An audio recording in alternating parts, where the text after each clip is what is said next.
What's up, Capstone fam? Hey, so in the spirit of getting closer to summer this year, we're in May. We thought of starting to drip on the maintenance things that you need to be doing, but I got to give some of that to Krista. Krista helped me think of that one. That was good. We're dealing with some maintenance things, some of which we're doing our best to be preventative. And some of it's just coming on way too fast, too early. The heat picked up already, so we're dealing with some AC issues. You're going to see a video like this very soon, speaking to what AC looks like from a perspective of a property management owner as well as a property manager very soon. In addition, like today, I'm going to be bringing one of the hidden things that you don't want to spend money on, and something that with a lot of the houses. So think about when the market boomed out here in the early 2000s, that was 20 years ago. Now those houses are 20 years old. So we're seeing 20-year-old problems on these houses that used to be amazing investment properties, right? So as a property investor, how we've how we've anticipated the cost of things is got to change, right? If we had anticipated it, like on that video that I put out last week that talks about, what are you covering in maintenance, and that chart and that the app that I put together on our website, when you're factoring in 5% for maintenance that needs to be done every year on your property, is that light? Is that low? That's a number that we've been using forever. Does that need to change, right? And how does that change the delta and whether or not the property is a good investment or not? So today, as you might have guessed already, I am going to talk about landscape maintenance. Let me tell you, it's been a challenging piece already this year. And why is that? Because we're no longer able to patchwork together some of these, landscaping sprinkler systems. Once we start seeing one little leak here and there, everyone, when it's early in the phase of the life cycle of these sprinkler systems, yeah, in the first 5 years, 10 years, we're replacing nozzles, we're replacing all these things that you can see.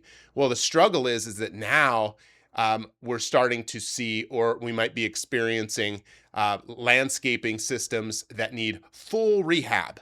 And that's not just a few, it's a lot because of the age of the units, the age of the systems, and what that takes. Shoot, this year I paid for a new one and it frustrated me. I did not factor that into the numbers that I was thinking about for this particular property. And son of a gun, yeah, snuck up and bit me, right? And it was like, it's not a few $100. It's a few thousand, right? Because they're having to redo the entire yard. They're having to redo the entire space, whether they're drip systems or, and mostly like the drip systems, or if it's regular, sprinkler systems, might have a different set of challenges as well. So just be aware that that's something that if you're on the market for new properties and you're thinking, make sure that you're asking that question as well. When was the system installed?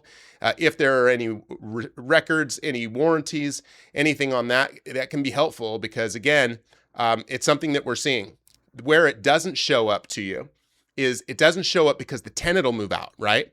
And why is that important? Well, of course we know why it's important, because vacancy sucks. However, when we're looking at this, you don't know oftentimes that your sprinkler system is as beat as it is because it's not really being reported.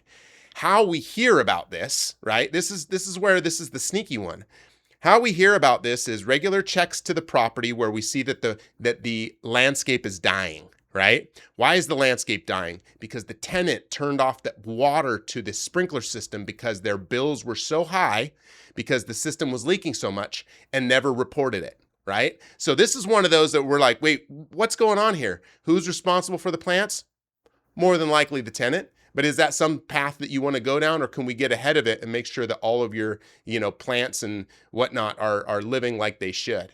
That's another video entirely. I got some stories for that. But hey, I hope this is helpful. Maintenance May is what we're focused on this month, because after this month, it is a totally new place. June is an entirely new space at Capstone because of how busy it is and how much we are just actively fixing things that are coming up. It gets very, very, very busy. Lots of properties to turn. That's when a lot of people move out. So we've got more turns. This year we are seeing leasing with stronger metrics by 50% of the time that it's taken for us to put people into properties, which is great. It's less than 30 days again, which is awesome. It had taken, a little bit of time last year to work through what was happening with, tenant, all of that. So I hope this was helpful. I look forward to seeing you again next week. Next week, I'm going to bring a special guest and share another element to the side of maintenance that we need to be paying attention to as we creep into hotter temps. Thanks so much for watching. See ya.